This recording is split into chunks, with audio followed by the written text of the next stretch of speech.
क्षमता रहती है, उसके अभिव्यक्ति में, जैसे कवि महोदय ने कहा कि ध्वन्यात्मक स्थिति उनकी हमेशा हमेशा बनी रहती थी और ऐसे शब्दों के द्वारा उन्होंने संबोधित करने का प्रयास किया, वह सारे के सारे ध्वन्यात्मक ही सिद्ध होते हैं। अभिधा और लक्षणा वहाँ पर गायब ही हो जाते थे। आए बहुत अच्छा है, लेकिन बहुत विलंब से आए, तो हम क्या कहें? अब हम क्या कहें? हमने तो यही कहा जब आपने याद किया तभी तो आप आएंगे। जो आप हमसे पूछ रहे हो मैं तो पूछ तो नहीं सकूंगा, लेकिन आपके ध्वनि में तो यही, अभिव्यंजना में तो यही आती होगी, हमने ही बहुत देर से बुलाया तो वो आ गया। अब आप क्या करना है? ये करना तो आपको है, हमें कुछ करना फिरना आता नहीं, बस इतना ही करना आता है कि आपका नाम भर हमारे ओठों पर रहे, इतना पर्याप्त समझता हूँ। हमारा काम पूरा पूरा हो जाएगा। ये तो विद्वानों का, हमने कहा विद्वानों का नहीं समझा है, हम तो एकमात्र प्रतिभा की कि जो अनंतकालीन सोई है वह जागृत आपके निमित्त से हो गई। बस यही चाहता हूँ, करना तो आपको है, संकेत तो आपको देना है, और उस संकेत का जहाँ तक बन सके मुझे कुछ करना नहीं है। जो कुछ भी है वो आप ही करेंगे। यहाँ रहो, वहाँ रहो, कहीं भी रहो, हमारा कार्य, और आपको तो अब स्वतंत्रता मिल रही है। स्वतंत्रता मिलने के उपरांत तो क्षमता बहुत बढ़ जाती है। तो आप भी समझो, अंत में ये कहा है कि आप तो सारे सारी बातों को छोड़ करके जा रहे हो, मैं वैसे ही विलंब से आ गया, थोड़े और अच्छे समय दे देते तो मांगते क्यों हो? जो कुछ देना तो दे दिया, विद्या कालेन पच्यते। बेटा पेट तो भर गया, अब भरने के उपरांत मेरा कुछ कार्य शेष रहा ही नहीं। तो नहीं, वो कुछ ऐसे करो ताकि वह जल्दी पच जाए। नहीं, जल्दी पचाने से वह कृत्रिम प्रयोग माना जाता है, उससे सहजता मिट जाती है। इसलिए समय पर भूख लगना चाहिए और समय पर ही उसका पाचन होना चाहिए। प्रतीक्षा काल की भी हुआ करती है, वह काल आएगा और निश्चित रूप से, लेकिन वह काल की प्रतीक्षा करने से जल्दी जल्दी आ जाए ऐसा नहीं। यह हमें साहस के साथ संयम की भूमिका में प्रतीक्षा छोड़ करके, और बल्कि यूँ कहना चाहिए निरीक्षण करते रहो और ठीक पाचन हो रहा है क्या नहीं। जल्दबाजी में यदि भोजन करते हैं पचने में कुछ कष्ट होता है, और बहुत विलंब से यदि भोजन करते हैं तो मंदी, अथवा यूँ कहो तो भूख थोड़ी सी मंदी हो सकती है। और अति यदि भोजन करते हैं तो भी वह हमारे लिए हानिकारक होता है कि ज़्यादा पढ़ना लिखना ये कोई आवश्यकता नहीं है। और उनको यह सूत्र हमेशा हमेशा प्रिय रहता था, वह प्रिय सबको होना चाहिए, ऐसा हमारा अभिप्राय है। शब्दानुच्चारणेपि स्वस्यानुभवनम अर्थवत, एक सूत्र है, न्याय सूत्र। शब्द के उच्चारण किए बिना भी स्व का अनुभवन होता है। ये शब्द के आधार पर नहीं, अर्थ के आधार पर नहीं, और न ही अपने भावों के आधार पर है। वह आधार के बिना भी निराधार हो करके भी आपको बोध करा देता है। अर्थवत, कोई भी एक पदार्थ हाथ से उठाओ और उसके नाम भले ही मत बतो मुख से उच्चरित करो, लोगों को उसका परिचय हो जाएगा।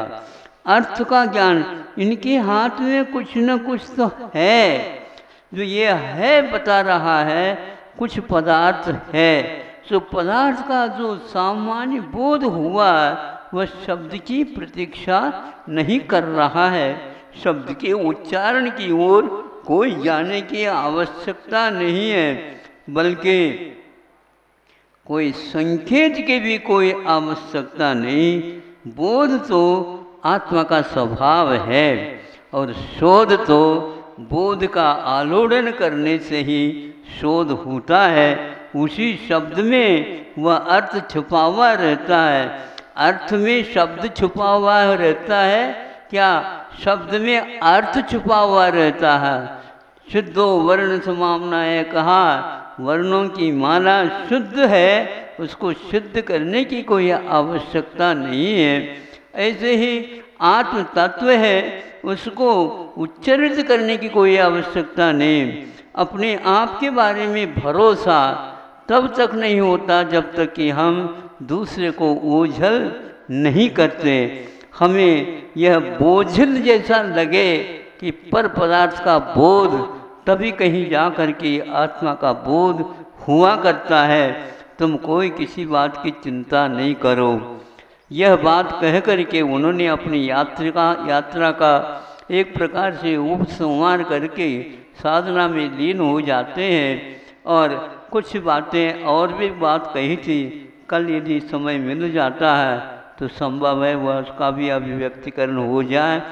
एक बात कहना चाहता हूँ, गुरुओं की कृपा जब होती है तो जैसे हम यात्रा करते हैं, चलते हैं, प्रवास करते हैं, और जब पैदल चलते हैं तो पीछे से यदि हवा आती है तो पैरों को उठाने में बहुत सहयोग मिलता है। भले ही चढ़ाव भी क्यों ना हो, लेकिन पीछे की हवा हमारे लिए हवा भी रहती है, दवा भी रहती है, और दुआ का भी काम करती रहती है। फिर चौथी क्या चीज़? अपने आप ही स्वयं भुवा भीतर से वह पावर, वह शक्ति, वह ऊर्जा अपने आप ही तैयार हो जाते हैं। पैर अपने आप उठने लग जाते हैं। गुरुओं की यही कृपा रहती है। तो वह घृत की भांति बहुत गौरवपूर्ण हो करके भी दूध को किसी भी प्रकार से वो दबाते नहीं। तो विश्व के किसी भी जीव को मेरे मन वचन काय के द्वारा, चेष्टा के द्वारा तकलीफ हो, परेशानी हो, ऐसा ना हो, ऐसे भाव उनके हमेशा हमेशा भरे हुए रहते हैं। किसी भी प्रकार से उन्होंने अपने जीवन में उनके उम्र के अपेक्षा से, शरीर के उम्र के अपेक्षा से देखता तो हमारा चौथा हिस्सा भी नहीं पड़ता, लेकिन उन्होंने किस प्रकार इसका लालन पालन पोषण और सभी तत्वों से भरने का प्रयास किया, एक बार भी ऐसा कुछ नहीं लगा। राग भी हो गया हो ऐसा भी नहीं लगा, आंखें कभी लाल भी हो गए हो ऐसा भी कुछ नहीं है। आप समझ रहे हैं आंखें लाल होने का अर्थ क्या ध्वनि देता है? अभी ध्वनि के बारे में व्याख्यान सुना ना, तो हम इसको कह सकते हैं कि उनके कोई भी अवयवों में राग द्वेष मोह मद मत्सर नहीं आते थे, फिर भी वे हमारे बारे में सोचते थे। यह उनकी उदारता, अथवा यूँ कहो उनके पास जो प्रतिभा है उसका उपयोग करने का कर्तव्य उन्हें बार बार बाध्य करता था। और उसी का परिणाम है कि आज आप लोग उसका फल सुन रहे हैं, देख रहे हैं। यद्यपि इस बुंदेलखंड या इस ओर उनका प्रवास नहीं हुआ शरीर की काया की अवस्था के अनुसार, किंतु उन्हें ये सब कुछ ज्ञात होगा, इसलिए कि वहाँ पर जाओ जहाँ पर अपना काम हो सके। तो हो सके वैसा ही हुआ कि दुकान खुल गई, आज 40 वर्ष 45 वर्ष व्यतीत हुए, लेकिन 45 दिन का भी आभास नहीं होता है। इससे बढ़कर के और क्या, जीवन भारमय नहीं होना चाहिए, क्योंकि वह जीवन भारमय होता जिसके पास गुण नहीं होते, जिसके पास विद्या नहीं होती, जिसके पास गुरुओं की कृपा नहीं होती, आदि आदि, वो सारे सारे हम लोगों को उपलब्ध हो गए। एक वृद्ध है, और वृद्ध किस प्रकार के कि शरीर के अपेक्षा से वृद्ध नहीं, वे अकाल में भी वृद्ध थे। और बनारस जैसे में जाकर के वहाँ के लोगों को रस मिले या न मिले, बिना रस के भी रह सकते बनारस में, लेकिन उन्होंने क्या, रस का कूप ही वहाँ से निकाल लिया और दुनिया भर को बांटते चले गए। और आज बनारस के महान पुरोधा कहने वाले जो कि विद्या में इत्यादि में, वो भी उनको याद कर रहे हैं, क्योंकि याद करने योग्य उन्होंने कार्य किए हैं, इसलिए ढिंडोरा पीटने की कोई आवश्यकता नहीं। तो अंत में कहा कि संघ को भी गुरुकुल बना देना, बन जाए तो। लेकिन बहुत कठिन होता है, कुल बनाना तो ठीक है, लेकिन गुरुकुल बनाना ये तो सामान्य व्यक्ति की बात नहीं। लेकिन यदि गुरु मुख से कहते हैं बनाएंगे वो ही, और काम होगा। आज भी वह हो रहा है परोक्ष रूप से। आज वह कल उनकी तिथि पुण्यतिथि भी आ रहे हैं। विद्वद्गण उनकी कृति के बारे में काफ़ी परिश्रम करके और गर्मी के समय पर भी उनको आपके सामने नवनीत के गोले रख रहे हैं, और आप लोगों को गर्मी भी एहसास नहीं हो रही है, और बल्कि स्फूर्ति और आ रही है कि कैसे परोक्ष होने के उपरांत और ज़्यादा जिज्ञासा और उस व्यक्तित्व के प्रति हम लोगों के भाव, उच्चतम भाव होने लग जाते हैं, और साथ रहने से वो सब अपने आप ही दबते चले जाते हैं, क्योंकि हम पर पदार्थ की ओर ही ज़्यादा देखते हैं, अंतःस्थल की ओर देख नहीं पाते हैं।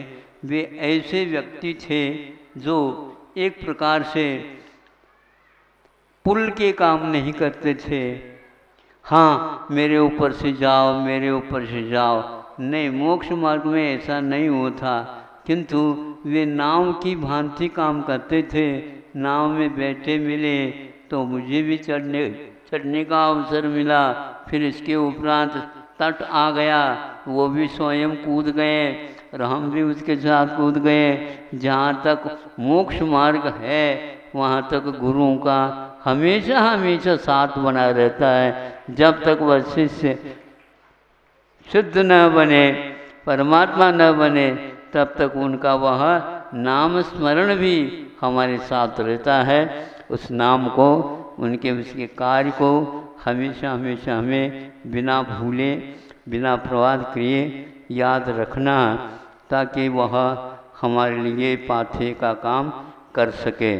अहिंसा परमो धर्म की व्याकरणाचार्य महोदय के माध्यम से आप लोग काफ़ी एक ही क्रियापद में बहुत देर तक आप लोगों को डुबकी लगाते रहे।